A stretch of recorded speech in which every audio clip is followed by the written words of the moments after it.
बिस्मिल्लाहिर्रहमानिर्रहीम। आज हम एस लेवल अकाउंटिंग, जिसका कोड है 9706, उसका फरवरी मार्च 2021 का पेपर 1 करने जा रहे हैं, जो मल्टीपल चॉइस से रिलेट्स करता है। तो let's start from question 1। A business values its inventory at the lower of cost and net realisable value. कि बिजनेस जो है अपनी इन्वेंट्री को वैल्यू करता है, कि कंपेयर करता है दो चीज़ों के दरमियान, कि आइदर अगर उसकी कॉस्ट ज़्यादा है और उसकी जो नेट रियलाइजेबल वैल्यू है वो ज़्यादा है, तो जो भी इन दोनों में से कम होगी अ, उसको उस पर इन्वेंट्री की वैल्यूएशन होगी। नेट रियलाइजेबल वैल्यू क्या होती है कि अगर फॉर एग्जांपल कोई इन्वेंट्री है और उसको डैमेज हो गई है, उसको यूजेबल करने के लिए, सेलेबल करने के लिए आपको कुछ पैसे भी खर्च करने हैं, तो जो भी वैल्यू आप अचीव मिलेगी आपको, आप पैसे जब बेचेंगे तो उसमें से ये जो वैल्यू आप लगा रहे हैं, जो जो पैसे खर्च कर रहे हैं आप इसको सेलेबल बनाने के लिए, वो माइनस करके फिर नेट रियलाइजेबल वैल्यू आती है। तो हम कॉस्ट को कंपेयर करते हैं नेट रियलाइजेबल वैल्यू से, और जो लोअर होती है उसको फिर हम उस पर इन्वेंट्री की वैल्यूएशन करते हैं। Which accounting concept is being applied, ये बताइए कि कौन सा अकाउंटिंग का कंसेप्ट जो है वो अप्लाइड हो रहा है। देखिए, अकाउंटिंग के कंसेप्ट की अगर आप बात करें तो अकाउंटिंग का कंसेप्ट कौन सा है कि नॉर्मली प्रूडेंस क्या होती है, कंजर्वेटिज्म जिसे हम कहते हैं। कंजर्वेटिज्म क्या होता है कि अगर आप एग्ज़ाम दे के, दो किस्म के स्टूडेंट्स होते हैं। एक वो जब एग्जामिनेशन हॉल से निकलते हैं तो they are very much optimistic और वो कहते हैं कि जी हमारा तो A+ आ जाएगा। एक ज़रा ये कि जिनको पता भी होता है कि यार A+ आएगा क्योंकि पेपर अच्छा हुआ है, लेकिन वो एक प्रूडेंस किस्म की कंजर्वेटिव अप्रोच लेके कोई उनसे पूछता है, वो कहते हैं यार we tried our level best, इंशाल्लाह बेहतर होगा, अच्छा रिजल्ट आएगा। तो जब रिजल्ट आता है तो इन दोनों स्टूडेंट में से फ़ायदे में कौन रहता है? वो स्टूडेंट जो कंजर्वेटिव रहा, जिसने ये जुमला कहा कि यार मैं देखता हूँ, देखते हैं, अपना काम तो कर दिया, बाकी फिर लेट्स सी व्हाट हैपेंस। तो इसको हम प्रूडेंस कहते हैं, अकाउंट कंजर्वेटिज्म कहते हैं। अकाउंटिंग के अंदर जब आते हैं तो अकाउंटेंट जो है वो बेसिकली कंजर्वेटिव होता है, कि अगर उसे दूर से भी लगता है कि लॉस हो रहा है, लॉस होने वाला है या नुकसान होने वाला है, तो वो उसको रिकॉर्ड करता है उसी टाइम। जैसे मैं आपको एग्जांपल देता हूँ, आप provision for bad debts is an excellent example. कि जब आप माल बेचते हैं तो आप एक पॉलिसी बनाते हैं, कि हालांकि आप ये नहीं पता, हो सकता है कस्टमर्स आपको पैसा दे दें, लेकिन आप एक पॉलिसी बनाते हैं कि अगर पैसा नहीं मिला, 5% 2% जो ट्रेड रिसीवेबल है उसका परसेंटेज निकाल के प्रोविज़न फॉर डाउटफुल डेट्स आप क्रिएट करते हैं, और वो फिर आप नेट ऑफ करते हैं स्टेटमेंट ऑफ फाइनेंशियल पोजीशन के अंदर, जो है वो ट्रेड रिसीवेबल में से प्रोविज़न फॉर बैड डेट्स को माइनस करते हैं, ताकि नेट पोजीशन आपके सामने आए। इसी तरीके से इनकम स्टेटमेंट के अंदर भी उसकी हिट आप लेते हैं, एज एन एक्सपेंस उसको रिकॉर्ड करते हैं। तो ये भी कंजर्वेटिज्म और प्रूडेंस की एग्जांपल है। तो lower of cost and net realisable value, कि आपको अगर पता है कि इन्वेंट्री यार जो आज की डेट के ऊपर बुक्स में लिखी हुई है वो ज़्यादा वैल्यू से लिखी हुई है, लेकिन एक्चुअली अगर मैं इसको बेचता हूँ तो मुझे पैसे कम मिलेंगे, तो फिर you are bound to record at the lowest value, कि फिर आप लोएस्ट वैल्यू पे रिकॉर्ड करें, क्योंकि फिर तो आपने अपने करंट एसेट्स को ओवर स्टेटेड किया हुआ है। तो ये उसका कंसेप्ट था। अगर हम बिज़नेस एंटिटी की बात करें, 4 उसने कंसेप्ट आपको दिए। बिज़नेस एंटिटी का कंसेप्ट तो आपको सिंपल ये बताता है कि ऑनर और बिज़नेस जो है वो सेपरेट हैं, तो ऐसा कुछ नहीं है। डुअलिटी जो है वो आपको बताती है कि डबल एंट्री जो सिस्टम है आपका, कि आप हर चीज़ का डेबिट और क्रेडिट रिकॉर्ड होगा। मैचिंग के अंदर आप क्या करते हैं कि अपने एक्सपेंसेस को रेवेन्यू जनरेट करने में जो भी एक्सपेंसेस आपके लगे हैं उसको मैचिंग प्रिंसिपल के तहत आप करके क्या करते हैं, इनकम स्टेटमेंट के अंदर एक्रूवल जो उसकी एग्जाम्पल है वो करते हैं। तो ये भी नहीं है। अलबत्ता डी अगर आप देखें तो प्रूडेंस लिखा हुआ है, जो मैं आपको समझा के आ रहा हूँ। तो फिर क्वेश्चन नंबर 1 के अंदर जो राइट चॉइस बनती है वो आपकी 1 बनती है, प्रूडेंस। तो इसे कंजर्वेटिज्म भी कहते हैं और प्रूडेंस भी कहते हैं। लॉजिक मैंने आपको समझाई। क्वेश्चन नंबर 2 में आते हैं। ऑन फर्स्ट में, Tom sold an old motor vehicle with a net book value of $10,000। कि टॉम ने एक ओल्ड मोटर व्हीकल जो है, नेट बुक वैल्यू का मकसद आप समझते हैं क्या होता है? नेट बुक वैल्यू का मकसद ये है कि जो कॉस्ट है उसमें से लेस कर दें एक्यूमुलेटेड डेप्रिसिएशन। जैसे मिसाल के तौर पे 50,000 की कॉस्ट है, 40,000 उसका यूज़ हो चुकी है, तो ये 10,000 जो है वो उसकी क्या आएगी, नेट बुक वैल्यू। तो नेट बुक वैल्यू कब आती है? जब किसी एसेट में से उसके एक्यूमुलेटेड डेप्रिसिएशन को माइनस करते हैं। तो इसने एक ओल्ड इक्विपमेंट थी 10,000 की, जिसकी नेट बुक वैल्यू थी, उसको बेच दिया टू आर्नल्ड, आर्नल्ड को बेचा फॉर $12,000। $12,000 में उसने बेच दिया।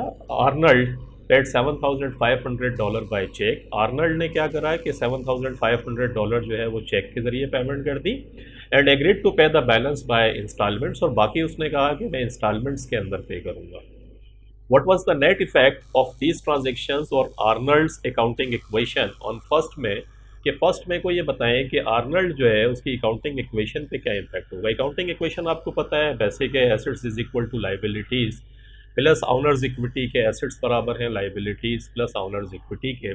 इसमें हुआ क्या है, देखिए एक तो ये हुआ है कि आर्नल्ड की, अब हम देखें टॉम, उसने स्टार्ट किया है, टॉम से आप कंफ्यूज नहीं होइएगा, टॉम ने एक्चुअली बेचा है, तो आर्नल्ड ने ख़रीदा है, ये याद रखिएगा। और उसने आर्नल्ड की अकाउंटिंग इक्वेशन मांगी है, कहीं आप टॉम को करने बैठ जाए, बच्चे गलती करते हैं, तो आप याद रखिएगा कि उसने आर्नल्ड की अकाउंटिंग इक्वेशन में आपको इम्पैक्ट बताया है कि इफेक्ट क्या होगा। तो आप क्या करेंगे, अगर इसकी जर्नल एंट्री मैं पास करूं तो ज़िंदगी आसान हो जाएगी मेरा ख्याल है।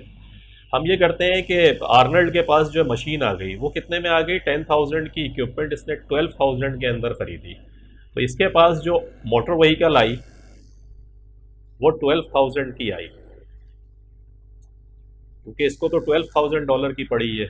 इसने बैंक की पेमेंट कर दी, $7,500 क्रेडिट हो गया, और बाकी अकाउंट्स पेएबल हो गया कितने से, $4,500 से।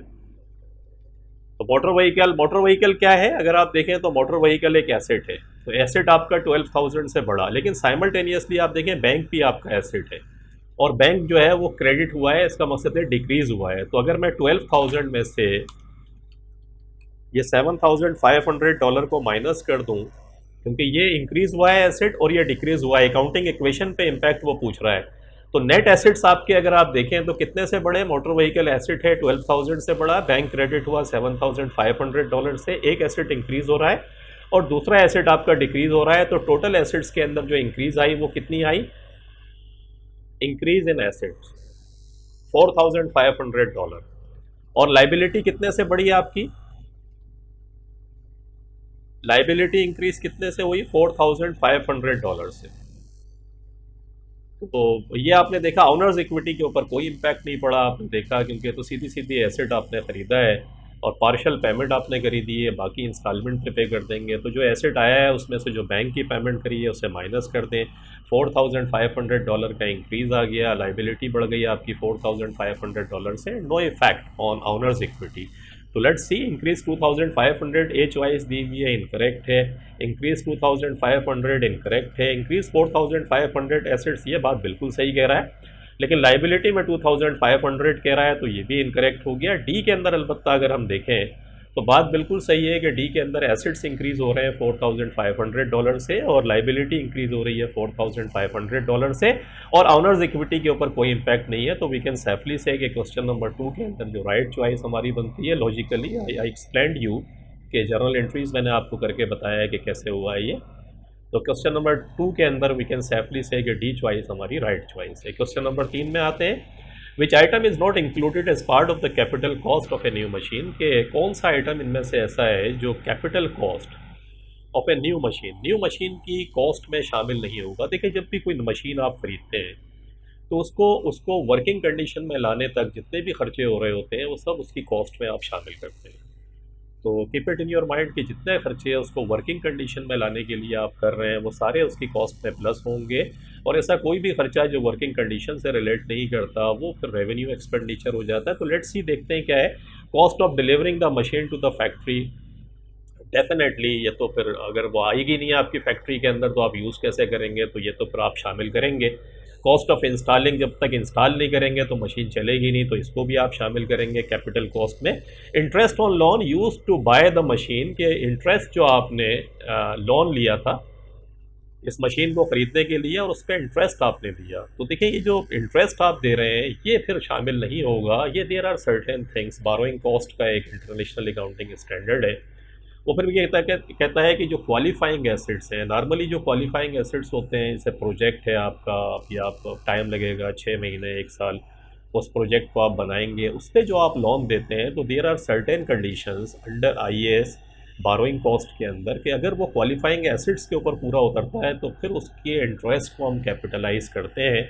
लेकिन स्ट्रेट फॉरवर्ड अगर आप कोई मशीन ख़रीद रहे हैं जो बिल्कुल आपने बनी बनाई मशीन है, कोई प्रोजेक्ट नहीं है, उससे उस पर आप कोई काम भी नहीं कर रहे हैं, तो याद रखिएगा उस पर जो इंटरेस्ट होगा वो उसकी कॉस्ट में शामिल नहीं होगा। इनवाइस प्राइस तो बिल्कुल शामिल करेंगे। तो क्वेश्चन नंबर 3 के अंदर वी कैन सेफली से कि जो राइट चॉइस बनती है हमारी वो सी है। लॉजिक मैंने आपको बताई। अपरेंटली बारोइंग कॉस्ट अगर पढ़ेंगे इसमें आता है तो मैं और एक्सप्लेन करूंगा, लेकिन अभी यहाँ पर समझने के लिए आप समझ लें कि जो भी क्वालिफाइंग एसिड्स होते हैं वो फिर आप जाके आइए देखिएगा उसके अंदर कंडीशंस हैं, और उस पर कंडीशन ये भी है लाइक प्रोजेक्ट आपका बन रहा है, आप उसके ऊपर काम कर रहे हैं, फिर आप लोन लेते हैं, लोन लेके वो प्रोजेक्ट पूरा होता है तो उस वक्त तक जितना भी लोन होता है वो सब कैपिटलाइज हो जाता है। लेकिन यहाँ ऐसा कुछ भी नहीं है। अगर स्ट्रेट फॉरवर्ड आप कोई चीज़ खरीद रहे हैं तो कभी भी उसको कैपिटल एक्सपेंडिचर का पार्ट नहीं बनाइएगा। क्वेश्चन नंबर 4 में आते हैं, what does a business charge depreciation on it's non current assets. क्यों डेप्रिसिएशन चार्ज करता है एक बिजनेस जो है वो अपने नॉन करंट एसेट्स के ऊपर। नॉन करंट एसेट्स क्या होते हैं? करंट एसेट्स वो हैं जो विद इन 1 ईयर आपको इकोनॉमिक बेनिफिट्स देंगे, और नॉन करंट एसेट्स वो हैं जो मोर देन 1 ईयर आपको इकोनॉमिक बेनिफिट्स देंगे। और इसके ऊपर क्या करते हैं, जैसे जैसे जैसे I give you an example. For example you buy a motor vehicle for $10,000 and the life is 5 years. You expect कि जो 5 साल जो है वो मोटर व्हीकल आप उसे यूज़ कर सकते हैं। तो पर ईयर अगर आप देखें तो यू कैन सेफली से कि यार 2000 पर ईयर ये मोटर व्हीकल का जो कॉस्ट है वो कम हो रही है, इसकी वैल्यू कम हो रही है। तो reduction in value of the non current assets due to its use is called depreciation. के स्प्रेड करते हैं जिस जिस पीरियड के अंदर आप उसको यूज़ कर रहे होते हैं उसकी कॉस्ट को उस पीरियड में स्प्रेड कर देते हैं आप। तो लॉजिकल भी है क्योंकि आपने कोई चीज़ खरीदी है, अब उसकी लाइफ है, तो आप अगर उसकी हिट अपने इनकम स्टेटमेंट के ऊपर नहीं लेंगे तो एक तो एक्सपेंस रिकॉर्ड करेंगे नहीं करेंगे आप, तो इनकम आपकी ओवर स्टेटेड हो जाएगी। और ऑन द अदर हैंड जो by statement of financial position के अंदर नॉन करंट एसेट्स आप दिखा रहे होंगे वो भी ओवर स्टेटेड होंगे, रियल वैल्यू के ऊपर नहीं आएंगे क्योंकि आप उसे यूज़ भी कर रहे हैं। तो let's start. To retain profits for the replacement of worn out assets के रिटेन करते हैं भी बड़ा मिसकंसेप्शन है अकाउंटिंग के अंदर। पीपल थिंक कि जी ये कोई फ़ंड बना लेते हैं कि जिसके अंदर डेप्रिसिएशन का कोई फ़ंड बनेगा ताकि जब वो एसेट अपनी लाइफ पूरी कर ले तो उस फंड से पैसे निकाल कर हम करेंगे। ऐसा कुछ नहीं होता क्योंकि नेट इम्पैक्ट तो इनकम स्टेटमेंट में प्रॉफिट और लॉस की सूरत में आ ही रहा होता है, तो पैसा तो कहीं ना कहीं फिर आपके पास आ ही जाता है, लेकिन आप उसको इसलिए नहीं करते। तो ये जो लॉजिक है ये मिथ है, और इसको आप जहन से निकाल दें कि कोई फंड वंड नहीं बनाते इसको, कि प्रिटेंड नहीं करते प्रॉफिट को कि भाई ये जितना जितना यूज़ होगा इतना फंड उठा के कोई अकाउंट बना रहे होंगे, तो it's incorrect. To show the correct value of the assets in the statement of financial position के जो करेक्ट वैल्यू है स्टेटमेंट ऑफ फाइनेंशियल पोजीशन में, तो यहाँ सिर्फ स्टेटमेंट ऑफ फाइनेंशियल पोजीशन की बात कर रहा है। डेप्रिसिएशन तो हम इनकम स्टेटमेंट के अंदर भी रिकॉर्ड करते हैं एज एन एक्सपेंस, तो ये भी इनकरेक्ट हो गया। To show when an asset needs replacing के ये शो करने के लिए कि एसिड्स कब रिप्लेस होगा, ऐसा भी कुछ नहीं है क्योंकि देखिए बहुत सारे एसिड्स प्रैक्टिकली इंशाल्लाह when you will be doing your job you will be coming in corporate world, तो नॉर्मली जो एसिड्स की लाइफ होती है वो फिर उससे भी ज़्यादा जो एसिड्स हैं वो नॉर्मली चल रहे होते हैं। अगर आप यूटिलिटी कंपनीज़ को देखें, ऑयल एंड गैस सेक्टर को आप देखें या इलेक्ट्रिसिटी कंपनी को देखें, तो इनकी जो एसिड्स होते हैं उनकी जो लाइफ होती है उससे 15-15, 20-20, 30-30 साल जो है एसिड्स ज़्यादा चल रहे होते हैं। बिल्डिंग है आपकी, उसकी लाइफ आपने लगाई 20 ईयर्स, लेकिन वो पता चला 30-40 साल चल रही है। तो ऐसा कुछ नहीं होता कि नीड्स रिप्लेसिंग का भी कंसेप्ट सही नहीं है। To spread the cost of the assets over their useful life के जो उसका यूज़फुल लाइफ के ऊपर स्प्रेड करते हैं हमको, उसको जो मैंने आपको एग्जाम्पल दे के भी समझाया। तो क्वेश्चन नंबर 4 के अंदर डी चॉइस हमारी राइट चॉइस बनती है, इसको हम कर देते हैं। क्वेश्चन नंबर 5 में आते हैं। 4 की जो राइट चॉइस है वो आपकी डी हो गई। 5th में आते हैं, the net book value of motor vehicle of a company is shown के net book value motor vehicle की जो है वो ये आ रही है। बिगनिंग ऑफ द ईयर 312,000 ये थी, और एंड ऑफ द ईयर 305,000 थी। कहता है during the year an old vehicle was traded in as part exchange for a new vehicle, के एक मोटर व्हीकल जो थी वो ओल्ड व्हीकल जो थी वो ट्रेडेड इन का मकसद क्या होता है, you exchange with the new one, कि एक नई मोटर व्हीकल आपने ले ली, पुरानी वाली जो थी नेट बुक वैल्यू के ऊपर उसको दे दी। The part exchange value of the old vehicle was $8,000। कि जो जो वैल्यू उसने लगाई कि भाई किस वैल्यू के ऊपर वो, जैसे फॉर एग्जांपल आपकी वैल्यू, आपकी जो मोटर व्हीकल है उसकी जो वैल्यू, जो सेलर था जो नई गाड़ी आपको बेच रहा है उसने क्या वैल्यू लगाई, उसने 8,000 लगाई। अब इसमें बड़ा इंटरेस्टिंग क्वेश्चन ये है कि ये 8,000 जो है वो एक्सचेंज वैल्यू है, हमें नहीं पता है कि एक्चुअली ये डेप्रिशिएटेड वैल्यू है। हो सकता है कि ये इसकी नेट बुक वैल्यू जो है मोटर व्हीकल की ज़ीरो हो हमारी किताबों के अंदर, और इसे 8,000 के अंदर हम बेच रहे हैं। तो अभी इसमें कुछ भी इस सवाल के अंदर नहीं बताया हमें, बस ये कहता है कि जो एक्सचेंज वैल्यू है वो 8,000 है। The remaining purchase price of the new vehicle 30,000 was paid by cheque. और जो न्यू व्हीकल थी, एक तो अपने जो पुरानी वाली गाड़ी थी उसको एक्सचेंज करके उसकी 8,000, और बाकी जो रिमेनिंग प्राइस थी 30,000 वो फिर चेक के ज़रिए पेमेंट कर दी। तो चेक के ज़रिए पेमेंट कर दी तो इसका मकसद है कि न्यू जो मोटर व्हीकल है वो 8,000 की तो ये गाड़ी उसको जब मिल रही है और 30,000 हमने उसको पेमेंट करी। तो एक्चुअली जो न्यू मोटर व्हीकल है उसकी कॉस्ट कितनी आ गई, उसकी 38,000 जो है उसकी कॉस्ट है जो न्यू मोटर व्हीकल है, ये जहन में रखिएगा। कहता है what was the depreciation charge for the year, ये बताएं depreciation charge for the year कितना है। तो जब भी इस किस्म का कोई सवाल आए, ये इसने डेप्रिशिएटेड वैल्यू नहीं दी तो इसको इग्नोर कर दीजिएगा, इसको ना लें।